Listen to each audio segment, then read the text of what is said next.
नाज़रीन आवाज़ न्यूज़ में भलीकार आवां बिशारत सुमरो आया संजा सैयद अल्लाह से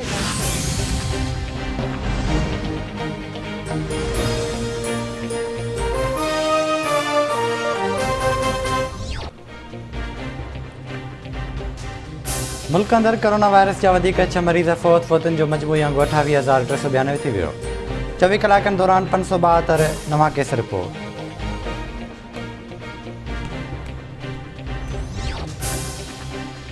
वज़ीर-ए-आज़म इमरान खान सऊदी अरब के वली-अहद शहजादा मोहम्मद बिन सलमान से मुलाकात की। ॿिन्ही अॻवाननि में आम माहौलियाती तब्दीली बाबति सिमट जे मौक़े ते मुलाकात थी। मुलाकात में इलाक़ाई सलामती ऐं ख़िते जी मजमूई सूरत-हाल ते गौर वीचार कयो वियो। वज़ीर-ए-आज़म इमरान खान सां बहरीन जे वली-अहद ऐं अमेरिकी ख़ासि नुमाइंदे जॉन केरी बि मुलाकात कई।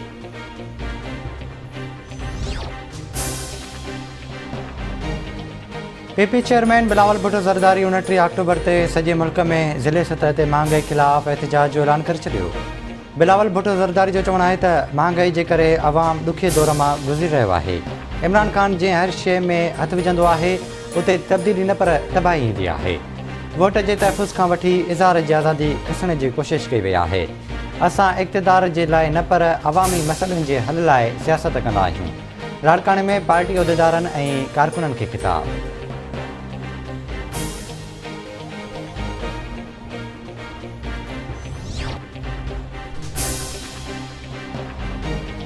Army chief general Qamar Javed Bajwa सां कैनेडियन हाई कमिश्नर जी मुलाक़ात। अफ़गानिस्तान में अमन ऐं इस्तेकाम ते ॻाल्हियूं कयूं वयूं। गलियल दिलचस्पी जे मामलनि ऐं मुख़्तलिफ़ शोबनि में सहकार वधाइण ते बि गौर कयो वियो। आर्मी चीफ जो चवणु आहे त पाकिस्तान कैनेडा सां मज़बूत लाॻापनि जो ख़्वाहिशमंद आहे। अफ़गानिस्तान में इंसानी बहरान खां अॻु आलिमी बिरादरी खे क़दम खणणु घुरिजनि।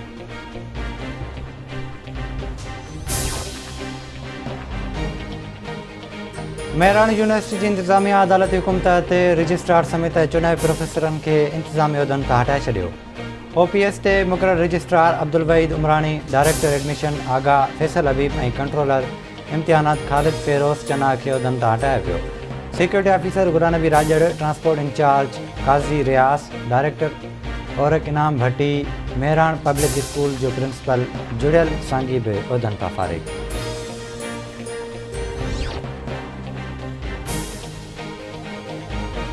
मीरबाग घोड़चाणी में शादी काज दौरान अफ़सोसनाक वाक़ियो। घोड़ जा पैसा मेड़ दौरान नींगर कार जे हेठां अची फासी वियो। नींगर आमिर कुफर घोड़ जा पैसा मेड़े रहियो हो त घोट जी कार हेठां अची वियो। खेसि अस्पताल मुंतक़िल कयो वियो जिते हुन दम ॾिनो। कार ड्राइवर खे गिरफ़्तार कयो वियो। मक़सूद भरिसां उड़ेरो लाल वासी यानी जी गाॾी सां हादसो पेश आयो। 7 औरतुनि समेत 10 ॼणा ज़ख़्मी अस्पताल में।